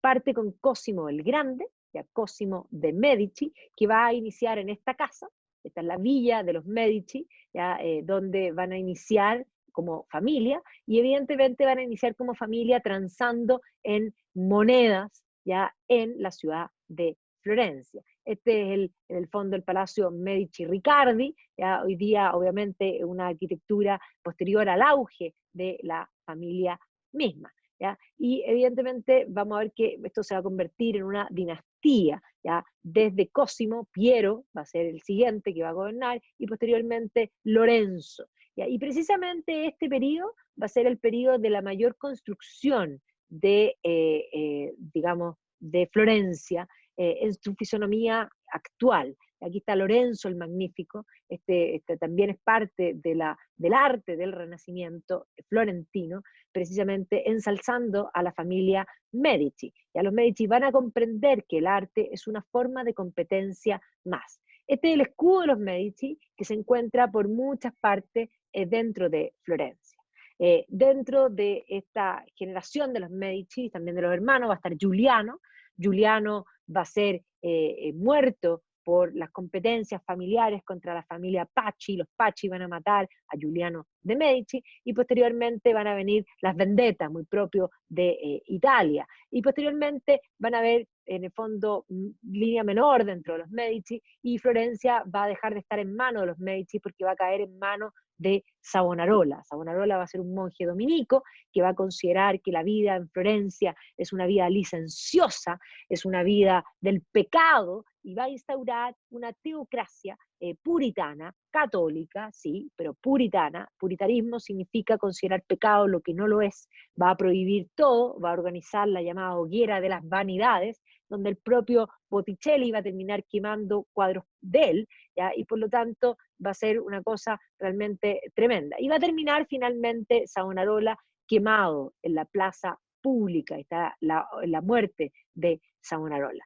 Y por lo tanto van a venir las elecciones, esto es hoy día, en esta misma plaza, en este mismo lugar donde sucedieron tantos eventos, ya se van a elegir y finalmente va a asumir el poder Piero Sorderini. Pero obviamente Florencia ya no va a ser la misma, pero básicamente este es el periodo de mayor auge. Esta Florencia durante los Medici va a construir gran parte del patrimonio que se considera de Florencia hoy día. ¿Ya? Entonces, evidentemente van a comenzar desde la banca y evidentemente los primeros banqueros van a conseguir ser banqueros incluso de reinos extranjeros, como en el caso de Inglaterra con Eduardo III, pero sin duda los Medici van a lograr ser los banqueros más diversificados. Y principalmente porque a través de la familia van a tener distintas plazas, podríamos decir, que es el término que se ocupa, pero además van a conseguir clientes como el papado, que van a ser esenciales en ese entonces.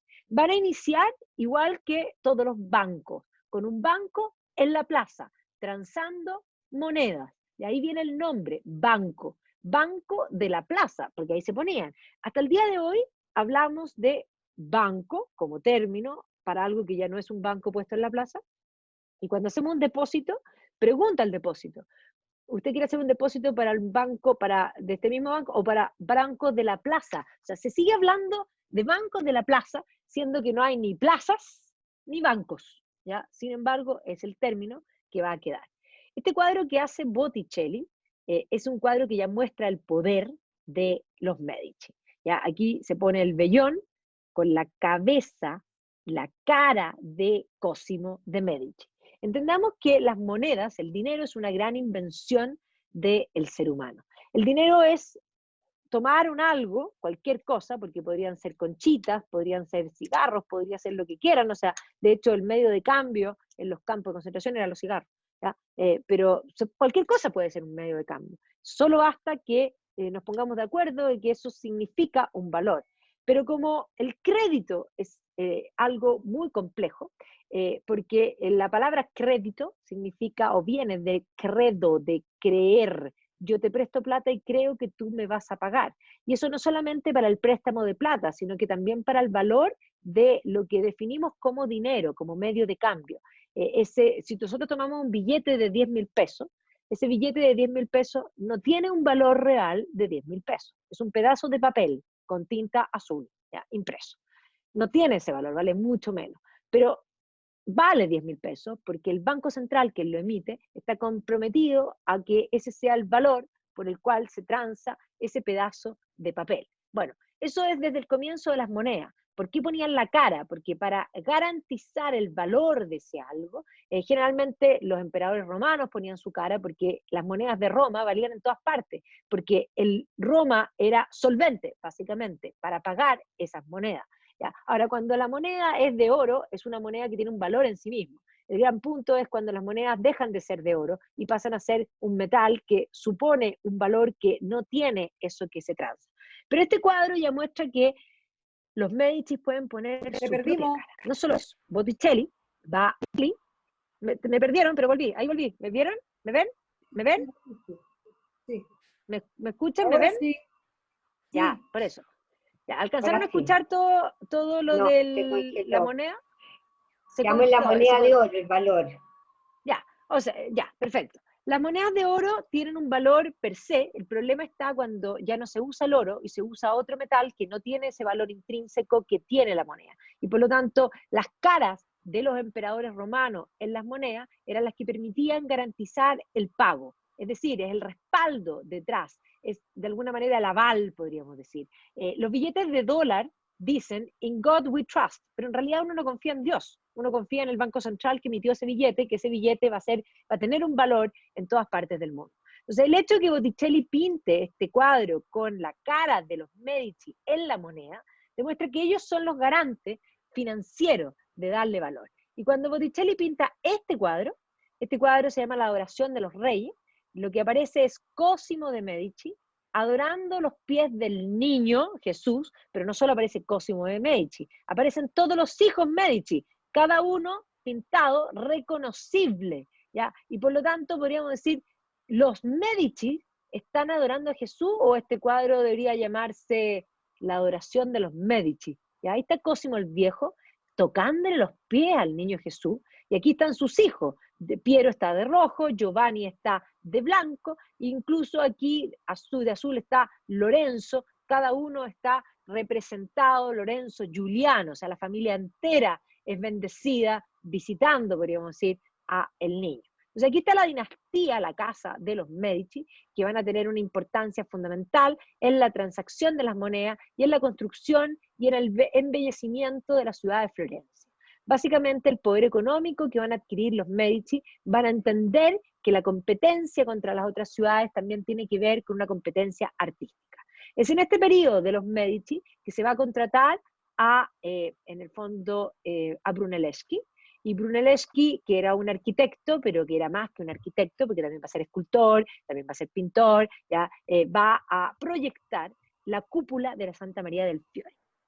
Y entendamos que la cúpula era algo político. La cúpula, es más, durante el reinado de Augusto, emperador, va a crear el imperio, va a terminar con la república. Augusto tenía dos partners. Uno era Agripa, que va a ser, podríamos decir, el brazo armado, y por otra parte Mecena, que va a ser el gran amigo que entiende que Augusto tiene que financiar a los artistas para mostrar el poder visualmente y de alguna manera generar el relato, financiar a la literatura, financia a Virgilio, financia a Ovidio, a Horacio, en fin, los grandes poetas latinos son precisamente de ese periodo, pero además financia la construcción de grandes obras, entre ellos el Panteón de Agripa, que era digamos, la gran cúpula romana, que era además admirada en arquitectura porque nadie nunca había podido lograr un espacio interior tan grande. En el momento en que los Medici contratan a Brunelleschi y Brunelleschi logra esta cúpula, el poder de Florencia se hace evidente para el mundo entero, aquellos que lo podían visitar. La envidia de la cúpula florentina va a ser tal que a la generación siguiente Roma va a ser su propia cúpula. A la generación siguiente otros van a hacer sus propias cúpulas. La cúpula se va a convertir, de hecho cuando se quema Londres en 1666, yo voy a hablar la próxima semana de Christopher Wren también le da una cúpula a la ciudad de Londres. Por lo tanto, aquí vemos que la Santa María del Fiore y la visión arquitectónica es una arquitectura que juega para la política y que por lo tanto vemos que no solo esa cúpula, sino que varias más van a ser parte, en el fondo, de este embellecimiento, que no es solo embellecimiento, sí, yo soy la más linda, sí, yo soy la más poderosa, pero no solo tengo que ser la más linda, tengo que parecer la más linda. Y obviamente que el poder económico se va a plasmar en este proyecto que va a empezar a financiar el arte. Esta es la gran Santa María del Fiori, que se había construido en el tiempo y que va a terminar de ser embellecida en este periodo. Y aquí se va a completar también, en el fondo, la fachada. Brunelleschi también va a ser parte de San Lorenzo, que aquí no se va a completar nunca esta fachada, pero efectivamente aquí vemos la arquitectura, podríamos decir, de un estilo románico y volver a recuperar esa visión de la arquitectura clásica. Entonces sí va a haber una visión de intentar emular a los clásicos, básicamente porque es la idea del poder el que se representa a través de la arquitectura. Entonces las cúpulas de Brunelleschi no son una, sino que son varias, y que evidentemente se van a ver en varias de estas iglesias. O sea, no solamente la Santa María del Fiori, sino que también San Lorenzo. Aquí en el fondo también se ve esta otra cúpula que es bastante más pequeña que la de Santa María del Fiori, pero es la capilla en el fondo de la familia Medici, y aquí al interior de la capilla están enterrados, en el fondo también ya vamos a hablar de eso, porque vamos a hablar de Miguel Ángel Buonarroti en unos segundos, que es posterior, pero evidentemente esto se construye como edificación en ese entonces. Aquí están las tumbas de los Medici, que posteriormente van a ser ejecutadas por Miguel Ángel Buonarroti, la tumba de Lorenzo el Magnífico y de Giuliano. Y aquí están los dos hermanos, uno al lado del otro, mirando a la Virgen María también como una de las esculturas importantes, ¿no es cierto?, hechas por Miguel Ángel. Así que ahí está Giuliano, ahí está Lorenzo, uno es el guerrero, el otro es el intelectual, podríamos decir, y de alguna manera es el poder de la ciudad de Florencia. Brunelleschi también se ve en la iglesia del Santo Espíritu, la simpleza que va a empezar a tomar las formas exteriores y también interiores, van a ser algo que de alguna manera se va a imponer. Aquí vemos también los interiores de estas iglesias, cúpulas menores que comienzan a aparecer, y aquí dentro del, digamos, del Santo Espíritu tenemos esta cruz, este crucifijo, que es hecho por Miguel Ángel Buonarroti. Miguel Ángel también va a ser uno de los artistas más importantes de la ciudad de Florencia. Entonces, dentro de todas estas iglesias de Brunelleschi que combinan la arquitectura, la política, está lleno de, digamos, de tesoros. Hoy día hay tesoros de distintos tiempos, incluso tesoros tempranos, como este cenáculo ya pintado obviamente en el comienzo del 480, y que se le van a ir agregando cosas en el tiempo. Brunelleschi también va a ser la capilla de los Pacci. ¿Ya? Aquí vemos el detalle, la capilla de los Pacci, donde comienzan a aparecer estos rosetones al estilo de Ruca de la Robbia, ¿no es cierto?, que va a comenzar a hacer estos sobrerelieves en cerámica, que van a ser también propios de este periodo, ¿ya? La ornamentación interior. Y se va a completar la ornamentación del batisterio, que ya lo habíamos visto, pero se le van a agregar, por ejemplo, en este periodo, las famosas puertas del batisterio. Las puertas del batisterio son las llamadas puertas del cielo, que las va a hacer Lorenzo Ghiberti, ¿ya? Y aquí vemos los sobrerelieves que efectivamente son parte de estas puertas. Hoy día las puertas del cielo no están, las originales, están en el museo del Duomo, pero afuera hay una réplica que son exactamente igual.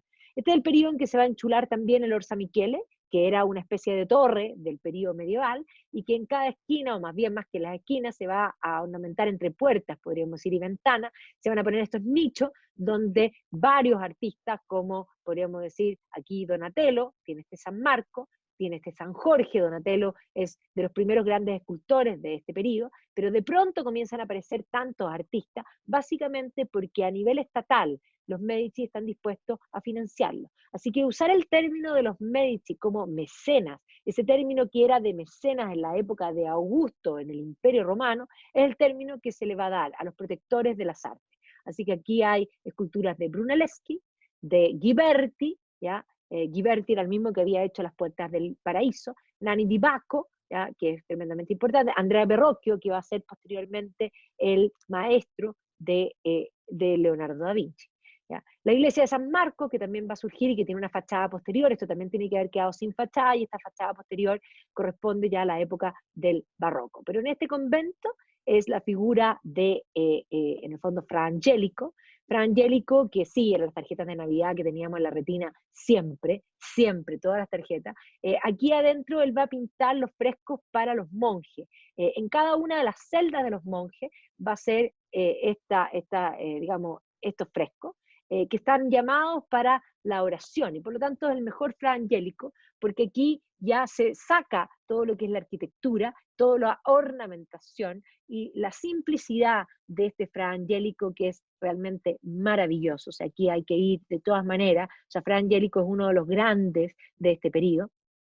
Aparece en cada una de las celdas. Aquí está la resurrección, que va a ser una de las cosas que más va a pintar, porque efectivamente lo que alimenta la esperanza de todo cristiano es el concepto de la resurrección. Y por lo tanto, no en una celda, sino que en muchas va a pintar a Cristo resucitado, y aquí está en el fondo la coronación de la Virgen, con la presencia de varios santos, evidentemente. Aquí vemos muy claramente las órdenes mendicantes, que son propias, ya instaladas desde el siglo III en adelante en el escenario internacional. Por una parte los franciscanos, por otra parte los dominicos, básicamente. ¿Ya? Y aquí vemos también la crucifixión, con también muchas personas que son de su tiempo, porque aquí hay mucho de política también en el fondo representado. El Palacio Medici Riccardi, que en los interiores se puede ver también esta arquitectura de este periodo, la opulencia, la abundancia, estos platos interiores con naranjitos, ¿no es cierto?, que hoy día están tan de moda. Y dentro del palacio, los salones son interesantes porque muchos de ellos se completan posteriormente. Así no era un interior de la época de los Medici que estamos hablando, porque esta es una ornamentación posterior, pero hay que comprender que las familias siguen viviendo ahí. Estos palacios además son interesantes porque son museos, varios de ellos son colecciones que pertenecían a la familia, así que aquí vemos un Fra Filippo Lippi o un Donatello, ¿no es cierto?, que aquí está el famoso David de Donatello. Y aquí está los Gozzoli, que es esta procesión de los magos. La procesión de los Reyes Magos es acompañada precisamente por Lorenzo el Magnífico. O sea, las mismas familias se van a pintar ellos mismos como representantes o como protagonistas de los actos, de alguna manera, del pasado, y precisamente vinculados con la cristiandad como concepto. Acá están los 7 santos, representados por Filippo Lippi, y aquí está la anunciación también de Fra Filippo Lippi. En este periodo también, obviamente que se va a enchular muchísimo lo que es el Palazzo Vecchio, el palacio antiguo, que es anterior, pero que evidentemente va a tener un esplendor importante en este periodo, ¿ya? Entonces aquí vemos la plaza, que se ve muy similar a lo que se ve hoy día, y dentro del Palazzo Vecchio vemos esta ornamentación que sí corresponde a este periodo, que es el Renacimiento, este llamado Renacimiento, este periodo de la familia Medici. Y por lo tanto, ¿qué está puesto aquí? El símbolo, evidentemente, de los Medici. Y aquí vemos el Salón de los 500, que es un lugar emblemático, donde además se libraron grandes batallas artísticas, que son en el marco de todo este fomento a las artes. Aquí se va a citar en un momento al propio Leonardo da Vinci, quien también estudia en Florencia, en el taller de Verrocchio, y que posteriormente abandona la ciudad cuando se va a Milán, y ahí pasa gran parte de su carrera. Pero cuando ya es famoso y viejo, vuelve a Florencia en un momento en que otro florentino, Miguel Ángel Buonarroti, ha alcanzado fama. Miguel Ángel se había ido a Roma, había hecho la Pietà, es más, la Pietà había sido admirada y nadie sabía ni lo conocía, y él va a tallar en el cinturón de la Virgen, en el cinturón cruzado de la Virgen, la palabra que dice Miguel Ángel Buonarroti, florentino, lo hizo. Y posteriormente a eso va a ser contratado a volver a Florencia y se le va a pedir que haga el David. ¿Ya? Y por lo tanto, Miguel Ángel, bastante menor que Leonardo, se van a encontrar en un minuto en el tiempo juntos en Florencia, y se va a determinar que en este palacio, en el Palazzo Vecchio, se le va a entregar una muralla a cada uno para que pinten una batalla correspondiente a las historias de Florencia. Lo que vemos hoy día aquí en este Salón de los 500 son otras batallas nada que ver, son batallas, sí, pero no están la de los grandes artistas. Básicamente porque esto va a ser una competencia que va a terminar con un trágico final.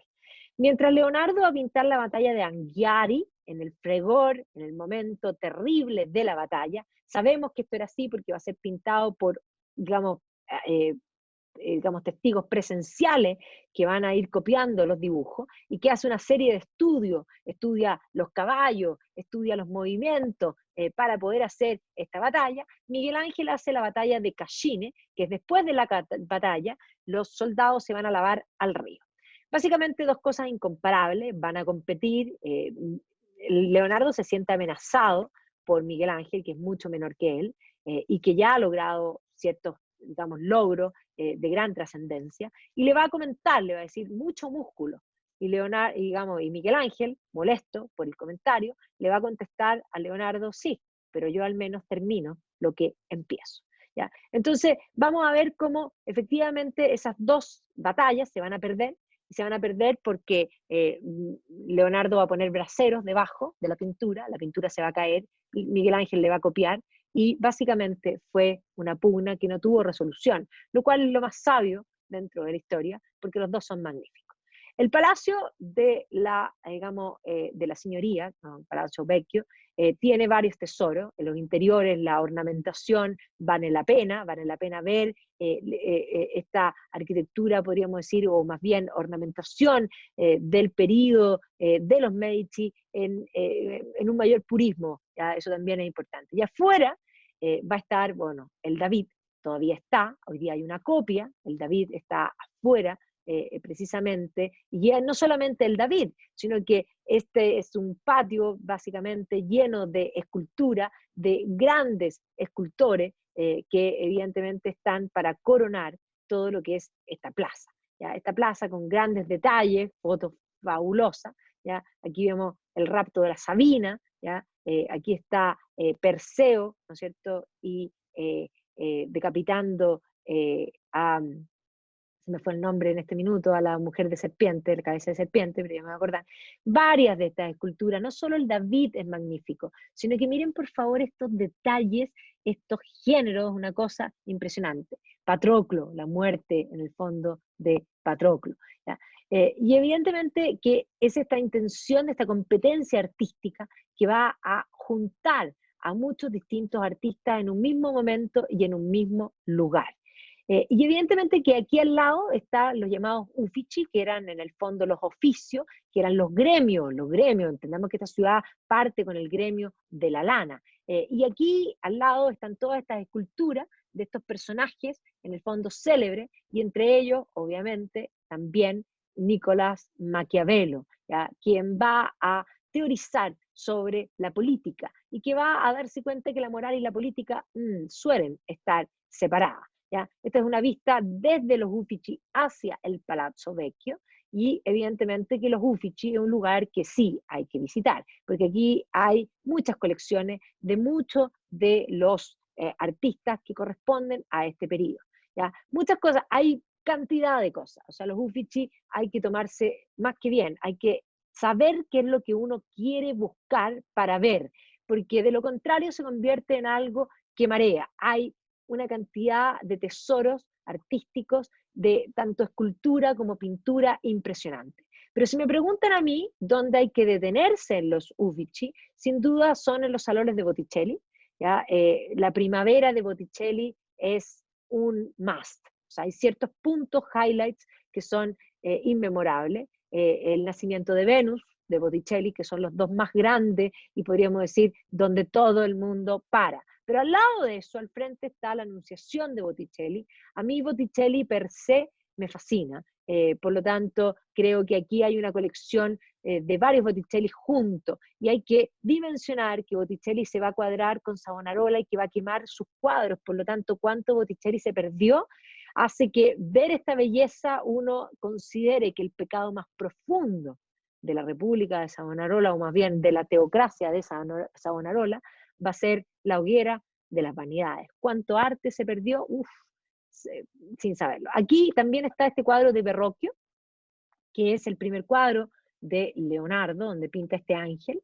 Está también la Anunciación de Leonardo, o sea, aquí hay Leonardo, y está también lo que es en el fondo los dibujos de la oración de los Reyes Magos, que Leonardo nunca terminó. Miguel Ángel tenía razón, Leonardo no terminó gran parte de sus cuadros y de hecho pinta bastante poco.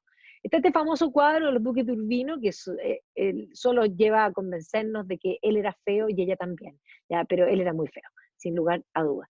Y está el famoso cuadro de Fra Filippo Lippi, o sea, aquí nos encontramos con los grandes del Renacimiento. Esta escultura aquí, en este lugar donde está el Rotondo, que ya voy a hablar de él en particular, que es uno de los cuadros que hace Miguel Ángel Buonarroti, de los pocos cuadros que hace antes de dedicar su carrera a ser simplemente escultor, hasta que lo contratan para la Sixtina. Cuando él lo contratan, él dice: yo no soy pintor, no sé pintar, pero sí sabía. Pero aquí también vemos esculturas que son realmente magníficas, desplegadas. Ahí está el Rotondo de Miguel Ángel, ¿ya? Rafael Sanzio, hoy día el Rotondo ya no está puesto sobre rojo, sino está puesto así, se ha ido cambiando. Rafael Sanzio, hay varios Rafaelos que están aquí presentes, algunos de ellos más famosos, pero también hay del otro Miguel Ángel, de Caravaggio, ¿ya? Aquí está en el fondo nuevamente la cabeza digamos, con pelos de serpiente, ¿no es cierto?, representada la mitología clásica. Afuera de, podríamos decir, Palazzo Vecchio, dando la otra vuelta, se entra a otro museo, que es el Museo de la Academia. El Museo de la Academia no son los Uffizi, es otro. El Museo de la Academia es importantísimo porque después de un gran pasillo, donde uno va pasando por varios Miguel Ángel, esto también es un Miguel Ángel, esto es una de las Pietà, se encuentra frente a frente con el David original. El David es simplemente perfección.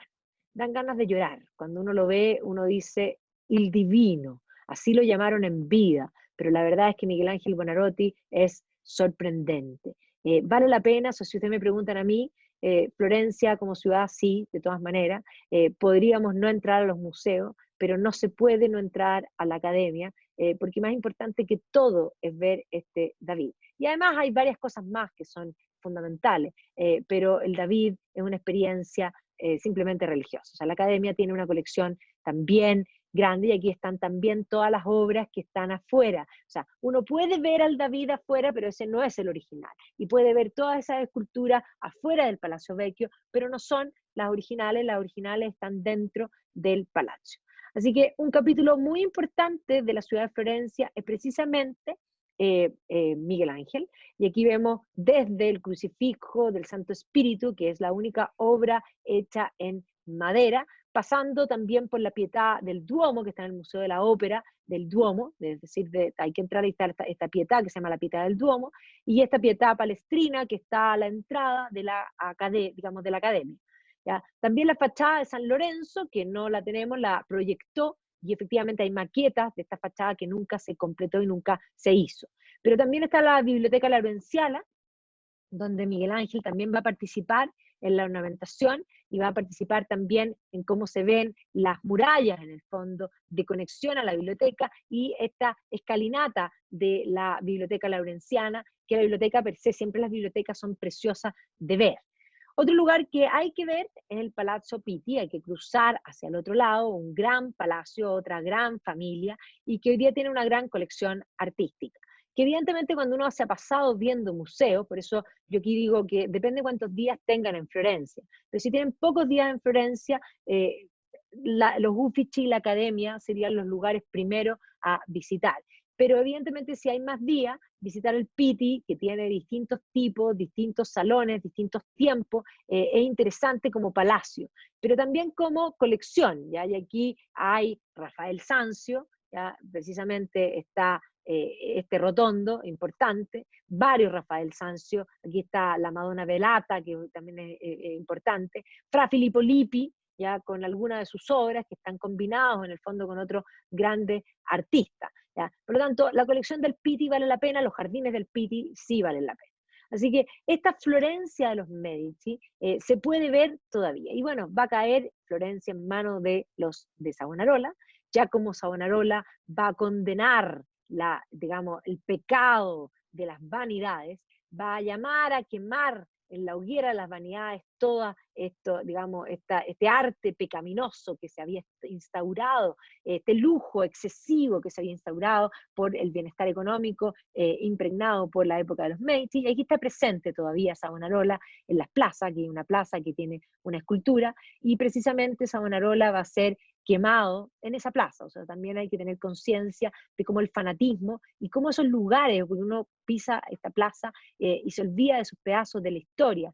¿Cuánta historia? ¿Cuánta gente caminó en esa plaza de Florencia, aquí por Giovanni Socchi, ya el movimiento romántico va a empezar a remirar a Florencia. Florencia ya no va a ser la misma políticamente y efectivamente va a mantener su belleza. Napoleón va a entrar triunfante a Florencia y aquí está Joaquín Murat en Florencia. Y precisamente cuando vengan las invasiones napoleónicas, eso va a despertar el movimiento romántico y el movimiento nacionalista precisamente en Italia. Los románticos van a mirar a Italia. Aquí está Byron, en el fondo una litografía frente al Coliseo. Van a admirar a Dante, ¿ya? Y van a mirar a Florencia con ojos lánguidos, le va a gustar, y por lo tanto este es un periodo en que van a comenzar, comienzo del siglo XIX, todas las pinturas de la ciudad de Florencia, en un momento en que no había turismo, y podemos ver cómo se veía bastante igual el antes, el después. Hay ciertas edificaciones que van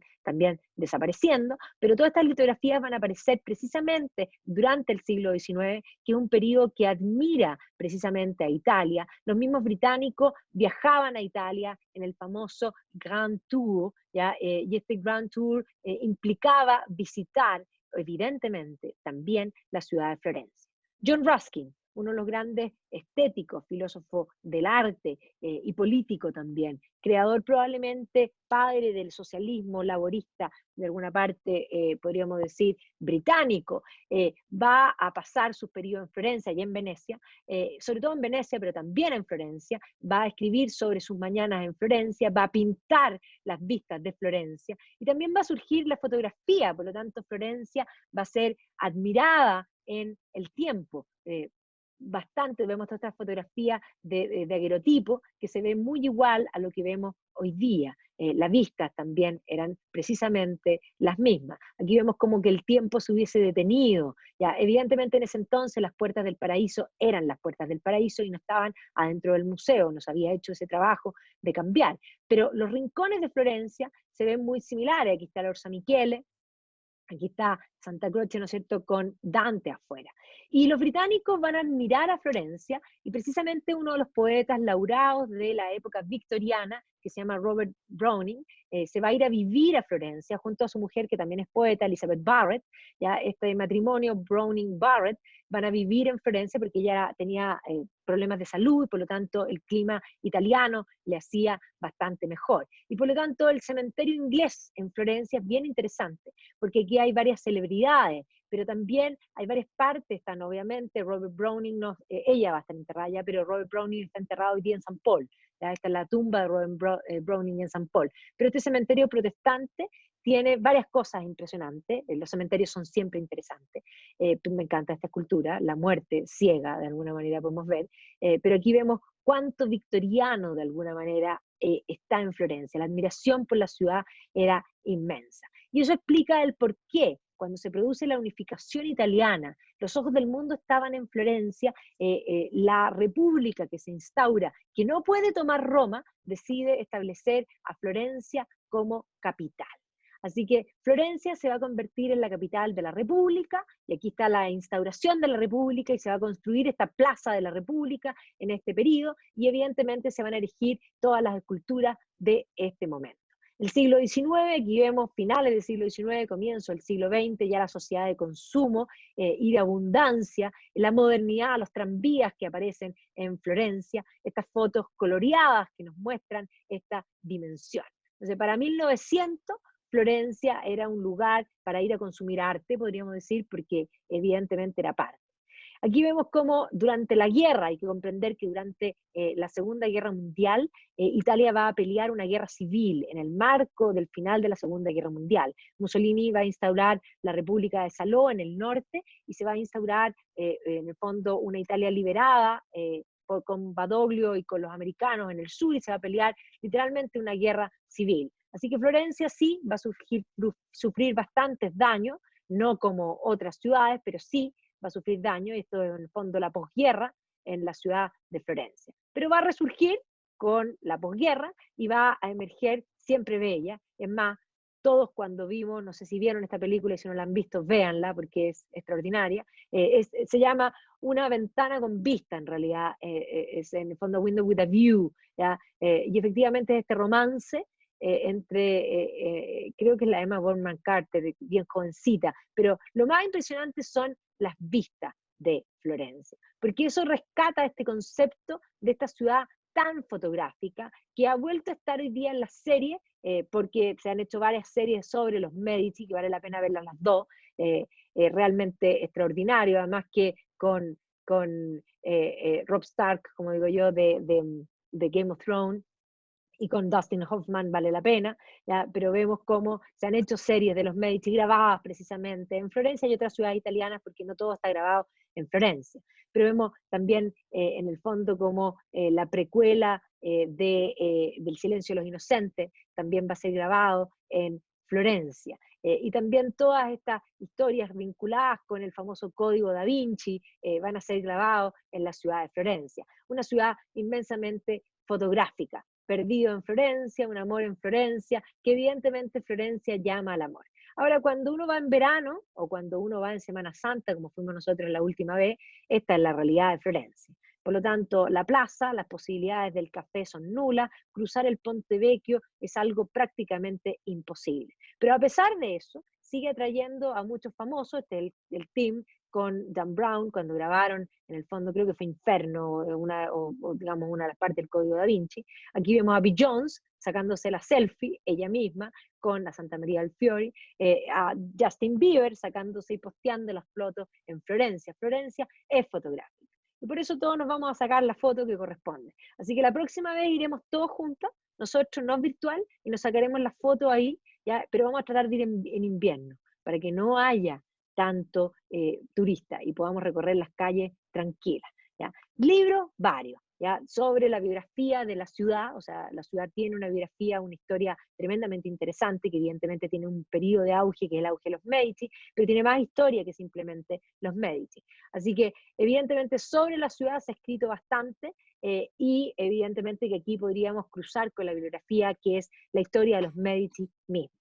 La próxima semana los vamos a dejar invitados a la ciudad de Dublín, una ciudad sufrida, la historia de los irlandeses, una historia bastante tremenda, pero es una ciudad muy magnífica que se va a manifestar una ciudad de la época Georgian, en el llamado la Protestant Ascendancy,